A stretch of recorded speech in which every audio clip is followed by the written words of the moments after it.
Assalamualaikum warahmatullahi wabarakatuh. Perkenalkan, nama saya Laila Purnama Hilham dari Prodi Sosiologi.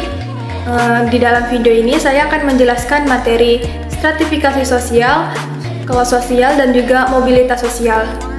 Untuk informasi lebih lanjut, mari kita simak video ini.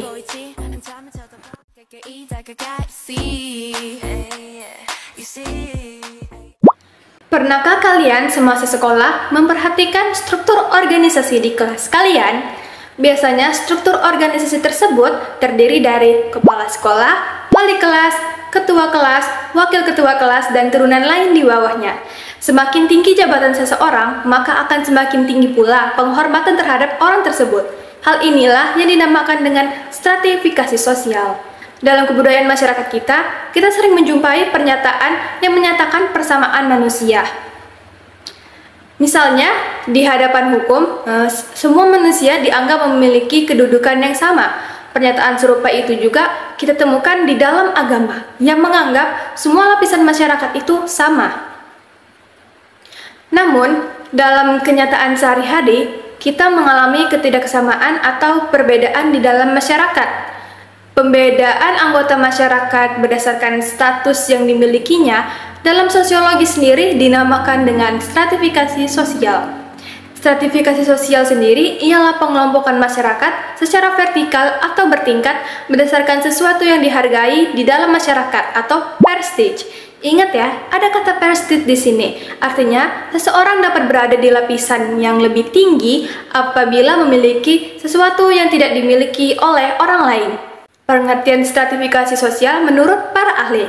Menurut P.J. Bauman, stratifikasi sosial adalah golongan manusia dengan ditandai suatu cara hidup dalam kesadaran akan beberapa hak istimewa yang tertentu dan karena itu menuntut gengsi kemasyarakatan. Menurut Sarjana Soekanto, stratifikasi sosial adalah pembedaan posisi seseorang atau kelompok dalam kedudukan yang berbeda-beda secara vertikal. Menurut Bruce Kohn, stratifikasi sosial adalah sistem yang menempatkan seseorang sesuai dengan kualitas yang dimiliki dan menempatkan mereka pada kelas sosial yang sesuai. Macam-macam stratifikasi sosial. Yang pertama ada ascript status. Status yang diberikan karena keturunan. Contohnya, seorang raja memiliki anak laki-laki, maka anak tersebut akan menjadi raja di kemudian hari. Yang kedua ada active status. Status yang diperoleh dengan usaha, contohnya gelar sarjana yang dimiliki seorang mahasiswa yang telah menyelesaikan studinya. Yang ketiga, assigned status. Status yang diberikan karena seseorang telah berjasa. Contohnya, gelar datuk yang diberikan kerajaan Malaysia kepada masyarakat yang telah berjasa.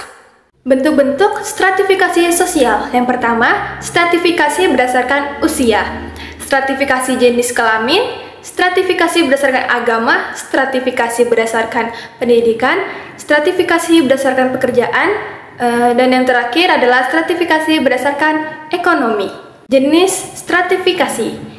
Yang pertama adalah stratifikasi sosial tertutup atau closed social stratification, adalah pelapisan dalam masyarakat yang tidak memungkinkan masyarakat untuk berpindah dari tingkat yang satu ke tingkat yang lain. Misalkan sistem kasta pada masyarakat Hindu. Contohnya yaitu sistem kasta pada masyarakat Bali yang terbagi dalam 4 golongan. Yang pertama merupakan golongan Brahmana, yang kedua Ksatria, yang ketiga Waisya, dan yang terakhir adalah Sudra.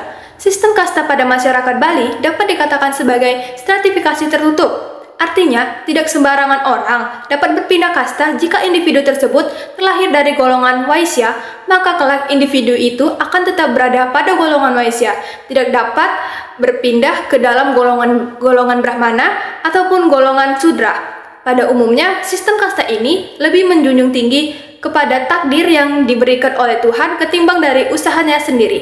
Yang kedua, stratifikasi sosial terbuka. Open social stratification adalah pelapisan sosial dalam masyarakat yang memberikan kesempatan bagi masyarakat untuk dapat berpindah dari posisi yang dimilikinya. Misalkan jabatan politis yang bisa diperebutkan siapa saja. Yang ketiga, stratifikasi sosial campuran adalah bentuk pelapisan yang terjadi dalam masyarakat yang memungkinkan terjadi suatu perpindahan atau mobilitas antar kelas pada batas-batas kelas tertentu. Contohnya adalah ketika ingin menjadi seorang dokter, maka harus berusaha keras untuk mencapai cita-cita tersebut. Misalnya dengan cara belajar yang giat. Kelas sosial. Menurut Karl Marx, mendefinisikan pembagian kelas sosial adalah penggolongan masyarakat berdasarkan pemilikan alat-alat produksi. Yang memiliki alat produksi disebut dengan bourgeois, yang tidak memiliki alat produksi disebut dengan proletar. Menurut Max Weber, mengatakan bahwa kelas sosial merupakan penggolongan masyarakat berdasarkan atas penguasaan barang serta keterampilan dan kemampuan. Menurut Peter Alberger, kelas sosial adalah posisi seseorang dalam masyarakat berdasarkan kriteria ekonomi. Antara kelas sosial dan status seseorang sangat memiliki hubungan yang erat. Ketika secara kelas sosial seseorang anggota masyarakat naik, maka status sosialnya di dalam masyarakat juga akan ikut naik.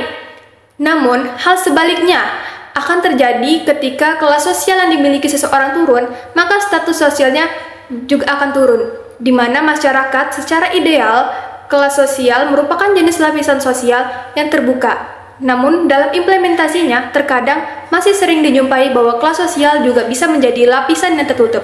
Hal ini dikarenakan adanya sifat endogami kelas. Mobilitas sosial. Setiap manusia pasti ingin merubah status ke status yang lebih baik. Untuk melakukan apa yang ingin ditujukan tersebut, maka manusia harus melakukan pergerakan. Pergerakan tersebut dapat dilihat dari adanya perpindahan status satu ke status yang lain, baik itu perubahan ke status yang lebih baik maupun ke status yang lebih rendah. Dan ada juga yang tidak terjadi perubahan status, namun hanya perpindahan aktivitas atau tempatnya saja. Menurut Harton dan Han, mobilitas sosial adalah sebagai tindakan berpindah dari satu kelas sosial ke kelas sosial lainnya. Menurut Robert Lawang, mobilitas sosial adalah perpindahan posisi dari lapisan yang satu ke lapisan yang lain atau dari dimensi ke dimensi yang lainnya. Bentuk mobilitas sosial. Yang pertama, bentuk mobilitas horizontal adalah perpindahan individu atau objek sosial lainnya dari suatu kelompok sosial ke kelompok sosial lainnya yang sederajat. Yang kedua, mobilitas vertikal merupakan perpindahan individu atau objek sosial dari suatu kedudukan sosial yang satu ke kedudukan sosial lainnya yang tidak sederajat. Artinya terjadi perubahan derajat seseorang dari yang rendah menjadi yang tinggi atau sebaliknya. Jika statusnya naik disebut dengan social climbing, namun jika statusnya turun disebut dengan social sneaking. 3. Mobilitas sosial intergenerasi, yaitu mobilitas yang terjadi pada diri seorang individu. Mobilitas ini bisa berbentuk horizontal maupun vertikal. Yang keempat, mobilitas sosial antargenerasi, yaitu mobilitas sosial yang terjadi pada keturunan individu. Mobilitas ini juga dapat berbentuk horizontal maupun vertikal. Sekian video penjelasan saya harap video ini akan bermanfaat. Saya akhiri dengan wabillahi taufiq wal hidayah. Wassalamualaikum warahmatullahi wabarakatuh.